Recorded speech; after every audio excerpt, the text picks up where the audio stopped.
Hello, friends. So good to be with you today. This is Jerry Ebb, and I want to talk to you for a few moments about a successful life. Actually, that's kind of the heartbeat of this podcast. Is I want to be able to help you move from one station in life to another in a successful manner. We kind of have to talk about what success is. We all want a successful life. Every one of us do. We plan, we dream, we're hoping success will find us. Well, my goal is to help you find out what success is, and more importantly, at least in today's lesson, what I want to try to do is help eliminate the things that distract or steal from our time. Distractions are so devastating to us. Distractions, they stop us literally in our tracks. And so I want to talk for just a moment concerning the connection between distractions and stress and stealing momentum, maybe stalling out your success or the things that you want. See, when distractions come in, probably I need to just spend a moment or two just talking concerning distractions, because when distractions come, it creates stress. I mean, it just does. It sidelines you. Basically, you stop what you're doing for a few moments, and whatever has distracted you, it steals your time. And I'll tell you right now, you are not going to be successful in life if you're not successful with your time. I want to say it one more time. You're not going to be successful in life if you're not successful with your time. You hear people talk about it with a sense of panic. I'm out of time. I didn't manage my time. That was time sensitive, and it was like I lost the momentum, and there's this looming deadline, and I'm here at the end of my rope. You know, all of those phrases have a sense of panic and stress to it, doesn't it? I mean, I didn't manage my time. That's stress. That means you are running out of something. Now, why is that important? Well, the fact is when I run out of time, I tend to hurry. When I run out of time, I tend to throw things together. When I run out of time, suddenly stress causes me to react in a way that maybe I otherwise would not react. Time is the most valuable resource that you have. Do you realize that? Time is. It's the most valuable thing that you have. You know why? Because it's not replenishable. You're not going to get any more of it. When you lose a time, and there's three things you've been given three commodities: time, talent, and energy. And you can do two things with that. You can either spend it or you can invest it. But the fact is, time is the most valuable resource that you have, because you've only been allotted so much, and what you do with that time is going to determine what happens in your life. And if you find yourself distracted by everything in the world, phone calls, movies, even computer things that you find on your phone, or just distractions. You find yourself doing things. I'm distracted from what I'm supposed to be doing, and what's happened is I've lost control of my time. I've lost control of my agenda. I had a phrase some time ago that I want to just share with you right now. If you want to control a man, control his time. If you want to control a man, control his time. That's how valuable time is. That's how valuable that time is. You have, I looked that up the other day, it was 8,765 hours that you have in 1 year. 1 year, you have 8,765 hours. Now, of course, each day you got 8 hours to sleep, you've got 8 hours to work, and then you've got 8 hours to manage your family, your time, your entertainment, your exercise, your whatever the case that you're going to put into that 8 hours. And so you have to understand that a lot of those hours we have allowed to be stolen from us. You know, people who waste their own time, and finally they run out of time for themselves, so they come to you and they waste your time. And that's the truth. They'll get you on the phone and they'll distract you. You'll find yourself, how long was I on the phone? Well, you were on there for a blooming hour. Well, that is an hour. Well, what did you get? Was there an exchange? Was that an investment that truly made that hour have value? Now, and that's a good question, because a lot of times, and it isn't the fact that we've got to be so afraid that we might not do everything just right with every moment. But the fact is sometimes that becomes a pattern. It becomes a habit to where we'll find ourselves losing 1, 2, 3, 5, 6 hours. That's just boom. It's gone, and you'll never get it back. And so you've got to understand that they distracted you from what you were called to do, and they stole that hour. You can't get it back. And so now as you try to play catch up and try to fix what's been done, it causes stress. I find myself stressed out. I promise you, there's a lot of you right now that you're stressed because you've not managed your time. You've gone with whatever came along. You didn't manage it. You allowed this to happen, that to take from your time. You didn't keep your word on this, and on and on and on it goes. But at the end of the day, your time has been taken from you, and now you're stressed. Now you're running, trying to fit something in here at the last minute. I truly believe that one of the major sources of stress in our life comes from increased distractions in our life. Now, again, please hear my heart here, because I want you to be successful. Success may not be what you thought it was. Success isn't just having more. There's a lot of people who have had more and more and more, and they were some of the most miserable people that lived on this earth. So it isn't that.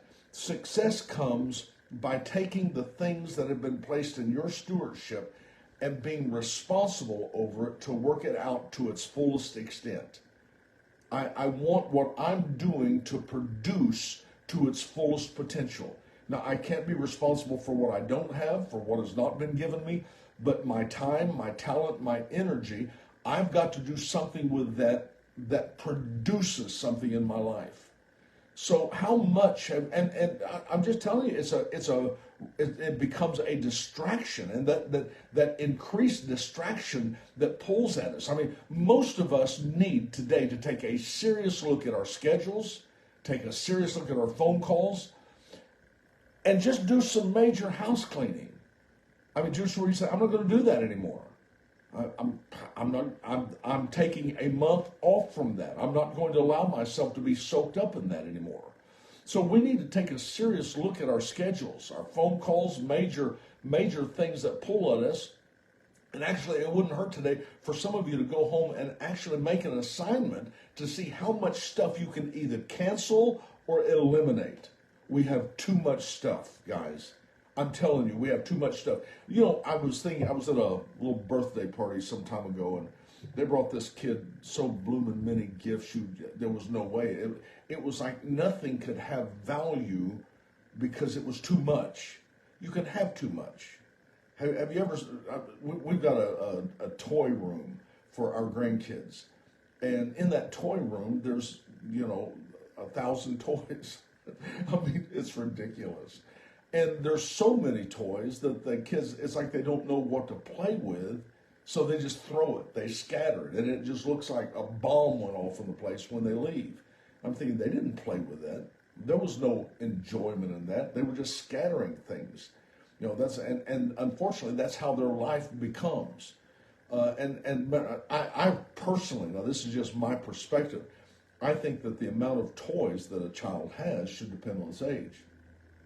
If that child has 3 years old, then it should have like 3 toys to play with. Something that they can manage, something that they can actually get within the boundaries. But they get so many things around them, and it's like they don't know what to do with them.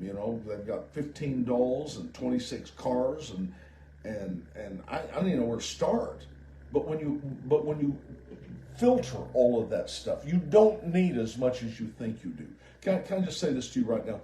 You have too much stuff. Now, I haven't been to your house, but I guarantee you have too much stuff. And weeding that out, what it does is it frees you up from all of the weight that causes stress. Stress comes from being overwhelmed. There's been times I had projects to do, And I was so overwhelmed, I didn't know where to start. There was too much. It's like I couldn't bite it. They say, how do you eat an elephant? One bite at a time. Well, I didn't even know where to start. And so we have a tendency to gather so much stuff. And I just want to encourage you today. Take this as an assignment. Go see what you can cancel. Maybe some things that you've committed yourself to. You don't need that. Get rid of it. You don't need it. All it's doing is stealing your time and your money. Okay? You're not going to use it. You don't need it. Another thing that you need to do is to find out what you can eliminate, what you can get rid of, what you can give away. Trim things down to its simplicity. And you'll find that stress will begin to lift off of you because you're not carrying all the weight of that. You would think with all of the time-saving devices that we have, I mean, good gracious, that we would live in a perfect society. But you know what? We're more stressed and we have less time than ever before. Isn't that the truth? We're more stressed, and it seems like we have less time than we had before. We're running from daylight to dark. We're working 2 jobs, trying to balance our health, our spiritual life, our family life. We're trying to balance our career. We fight times, trends, debt, agendas, and all of it pulling at us until we're stressed. We're stressed. We've loaded all of that in our box of time, and we're stressed about it because we can't process this. It's too much. And for a lot of people, maybe this is you, some of you, your kids are driving your life. And I know, listen, I know how committed you are to your kids. But there's a lot of things maybe that you have them in somehow with the misconception that that's going to make more of them when really it doesn't. You're just teaching them the chaos to where they run literally from daylight to dark, and they lose the value of everything. It gets to where, even in ball season, get to people say, I can't even go to church anymore. It used to be that they would never have a ball practice or a game or anything at times when people went to church. There was a sense of priorities of what was important. And that's disappeared. Now they don't care. Sunday morning, Wednesday night, doesn't care. As a matter of fact, if you don't come to these, we won't let you play. That's just, we've allowed our kids to be in that environment where they're driven by it and they're raised with that sense of stress. It's hard to get kids focused today because they see all of that and they want all of that. They want to do all of that. They want to be all of that. They want to go everywhere. They don't know what they want or need, but they're running after it 100 miles an hour. So we have them in baseball, we have them in band, we have them in golf, we have them in football and track, we have them in various clubs. We're killing ourselves, and we're trying to get them cars and parties and iPods, and we're trying to get them Xboxes, and on and on and on the list goes. And what we've done is we've run after them until it's consumed our life, it's consumed our time, and it's consumed our pocketbooks. And that's the truth. I mean,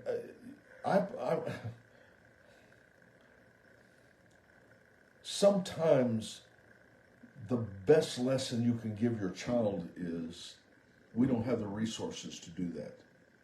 It teaches them value of work and of sacrifice to provide those things. But when you just heap it all on them, I mean, good gracious. I see people, they've got this 15-year-old kid just about to turn 16, and they'll go out and buy a new BMW for him. They'll buy him this incredibly expensive car. They're not smart enough to even understand the value of that. I was kind of joking with the church the other day. I said, when I remember my first car, dear Lord, it's a surprise that the darn thing even run. I said, the fact is tires, think of the tires on, we didn't have Michelins, we had Maypops. Now, what that meant was that was a tire that may pop at any moment. And we had 2 or 3 spares that we had thrown into the trunk because we knew when we got out there, we were going to have a blowout and the thing. But we were raised, there was a sense we didn't have as much. We didn't have as much, but we were happy. And we were thankful for what we had. And it gave us a sense of appreciation for the things that were ahead of us that we had to work for and sacrificed for. It taught us values. Teaching your kids values is so important. I heard this statement said, you don't spoil your kids by giving them more than they deserve. You spoil them by giving it to them without making them understand the value of it. That's when they become spoiled, because they'll just consume and toss it. And it doesn't mean anything. And so we've run after our kids until it's consumed our life, it's consumed our time, our pocketbooks. And I see parents that are just stressed. They've not managed their time, they're stressed. And on top of that, we've given our kids this unrealistic view of life. Listen to me. The bottom line is this: you can't have it all. You can't. It's too much. You can't have it all. You can't be it all. Now you can be the very best that you can be. But I think we get the cart before the horse by trying to make kids think that the success in life comes by having rather than being. See, that's the thing. There's three words: be, do, and have. What you want to do is, a lot of people think, well, if I have, then I will be. And so what they do is just throw themselves into an endless debt. If I do, then I will be. And so I've got to work 3 jobs to make that happen. But when you get it in its proper order to where you're working on who you are becoming and getting that identity, then all of a sudden, by having doesn't change who I am. I don't need something to make me better. I don't have to do something to make me better. Those are just things that I add to my plate to help fulfill the purpose that I feel like I'm called to. So we've got to understand that we can get backwards, and all of this, what it does is it produces stress, performance stress, performance that we're not designed to carry. I can't tell you how much I wish I could be Elvis Presley or Michael Jordan or one of those guys. Wow. But you know what? They can't be me. And instead of being envious and instead of being overwhelmed by burying myself trying, I learned to appreciate the talents in others and then focus on myself to be the best me that I can be. So I think we just get unrealistic. And as a result, people, they get buried in debt, they get buried in pressure. They're buried in debt and pressure before they're 25 years old. Are you kidding me? And as a result, their marriages have unrealistic expectations and demands that are placed on them that absolutely destroys their future before they even get out of the launch. And it's sad. It is just so sad. Listen, you can't do it all. You're going to have to cancel some stuff. Learn to value what you have and eliminate the clutter because it causes stress.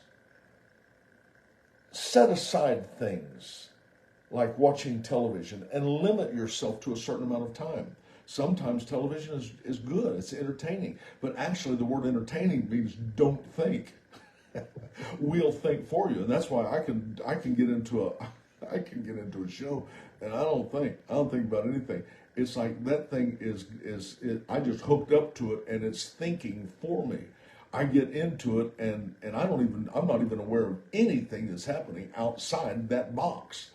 And so it can get, if that's overdone, it can get to the where it's a place of hiding. And these things have distracted us from living. These things have distracted us from what we want to call real success. And as a result, we don't manage our stress. We hide from it. We hide from it.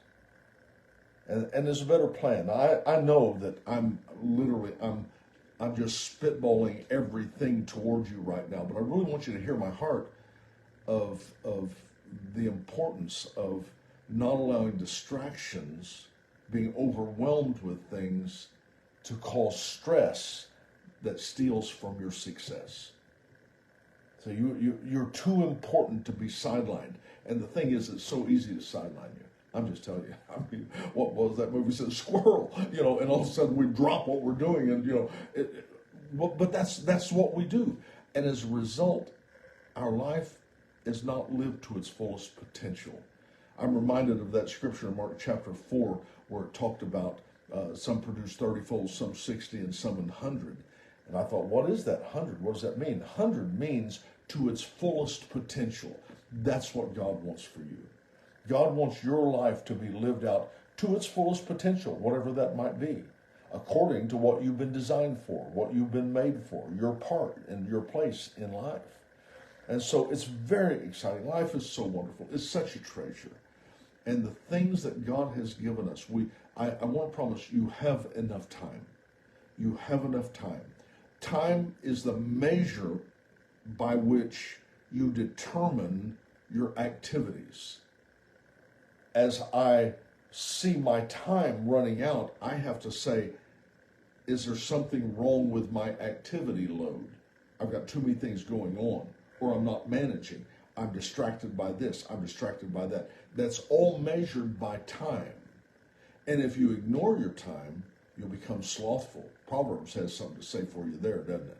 It really talks about the slothful man. I mean, he won't do anything. There's a lion in the street. I ain't going out there. Well, there's all kinds of danger out there. Well, there's problems out there. Yeah, there is problems out there.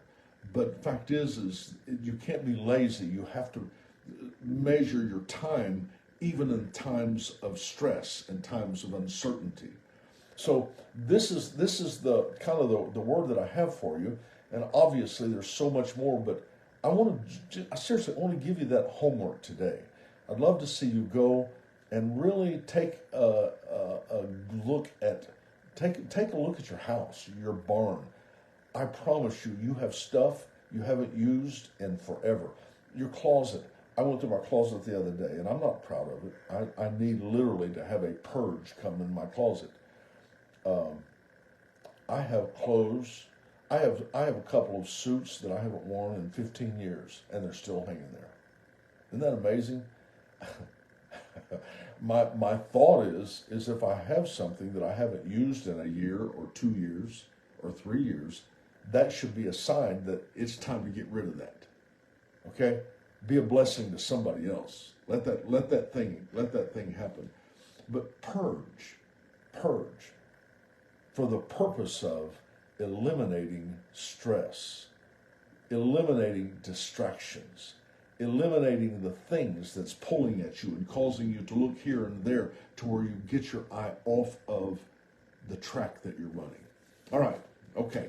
There I'm finding myself now grasping for words for how to say that. Please forgive me for that. But this is very important for you. It's very important. I want to say that if you have questions or maybe you'd like some other resources, you can come to my website, jerryedmond.com. I have a ton of stuff on there that will just be a blessing to you, I promise. And I'll keep that thing relatively active and something that you can use as a tool. Another thing I want to say is, what can I pray with you about? Is there something that I can pray with you? I'm texting this message to most of you that have wanted to be in this group. Now, this isn't going out to everybody. This is going to be isolated to a specific group. But if there's something that I can pray with you about, I will. I'll answer you. You send me a message, I will answer you, and I'll pray for you. I promise. And you're important to me. Okay. So here we got it. A successful life. That's your destination. It is. Let's go for it. Bye-bye.